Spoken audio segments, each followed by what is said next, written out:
ላለፉት 19 ዓመታት በኢፌዴሪ ፌዴሬሽን ምክር ቤት አስተባባሪነት ሲከበር የቆየው የብሔር ብሔረሰቦችና ሕዝቦች ቀን ለህብረ ብሔራዊ አንድነት ከፍተኛ አበርክቶ እንደነበረው ተመላክቷል። ባለፉት የለውጥ ዓመታትም ክብረ በዓሉ ሰላምን በሚያጸኑ እኩልነትን በሚያጎለብትና በዘርፈ ብዙ ተግባራት ታጅቦ መከበሩንም ነው የፌዴሬሽን ምክር ቤት አፈ ጉባኤ አገኘው ተሻገር የገለጹት። የዘንድሮ በዓልም ከቀደሙት በበርካታ መስኮች ልዩ እንደሆነም በማውሳት የዘንድሮ የብሔር ብሔረሰቦችና ሕዝቦች ቀን የጋራ ትርክት ውጤት የአንድነታችን ምልክትና የቁጭታችን መገለጫ ዳግማዊ አድዋችን የሆነው ታላቁ የኢትዮጵያ ህዳሴ ግድባችን ባስመረቅንበት የኢትዮጵያ የማንሰራራት ጉዞ እውን ለማድረግ አበርክቷቸው የጎላ የሆኑት ሜጋ ፕሮጀክቶች ጅማራቸው በተሰበሰረበት ማግስት የሚከበር መሆኑ እንዲሁም በታሪክ ሂደት የተፈጠሩ አገራዊ መዛነፎችን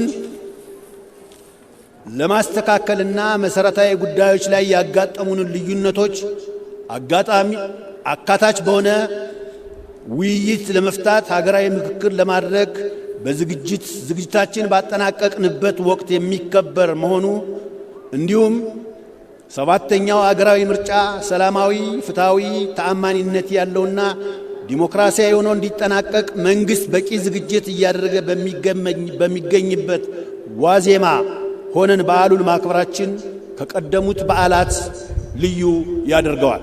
ክብረ በዓሉ ማንነታችንን ለዓለም ገልጸን የምናሳይበት ነው ያሉት አፈ ጉባኤው እውነተኛ የፌዴራል ስርዓት በመገንባት ሂደት አዲስ የታሪክ ጥፋት ላይ የምንገኝበትና በእኩልነት አብሮ መኖርና በጋራ የመልማት ቃል ኪዳናችንን የምናድስበት ጊዜ ላይ እንገኛለን ብለዋል። ይህንንም በማጠናከር ብሔራዊነት ላይ የተመሰረተ አሰባሳቢ ትርክት እንደሚያስፈልግ ጠቁመዋል። እንደኛ ብዝሃ ባህል፣ ሃይማኖት፣ ቋንቋና የተለያዩ አስተሳሰቦች ባላቸው አገሮች ብቸኛው መዳኛ መንገድ ዲሞክራሲያዊ መግባባት ነው።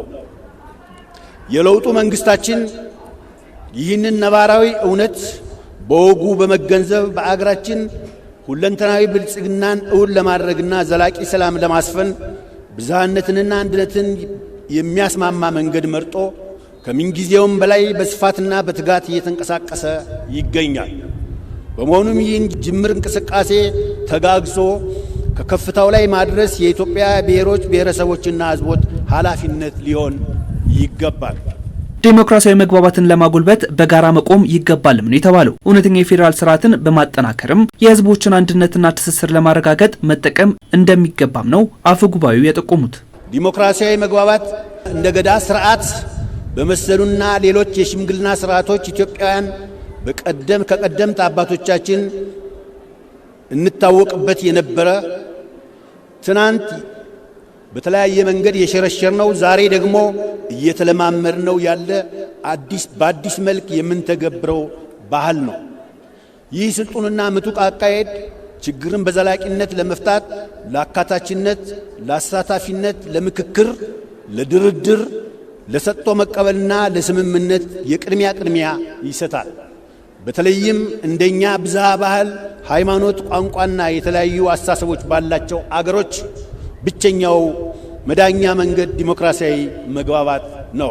ሁለንተናዊ ትብብርን በማጠናከርም እንደ ሀገር የተሰነቁ የልማት ግቦችን ከስኬት ለማድረስ መትጋት እንደሚገባም አፈ ጉባኤው አገኘው ተሻገር አሳስበዋል። የኢኮኖሚ ሉዓላዊነታችንን ለማረጋገጥ ሜጋ ፕሮጀክቶችን ጀምራለች። ብሔራዊ ጥቅሟን ለማስጠበቅ የዲፕሎማሲ ስራዎቿን እያከናወነች ትገኛለች። ይህ ሁሉ ጥረት በውጤት ተጀምሮ በስኬት የሚቋጨው በሁለንተናዊ መልኩ ስንተባበር፣ ሐሳብ ስናዋጣ፣ በአንድነትም ስንቆም ብቻ ነው።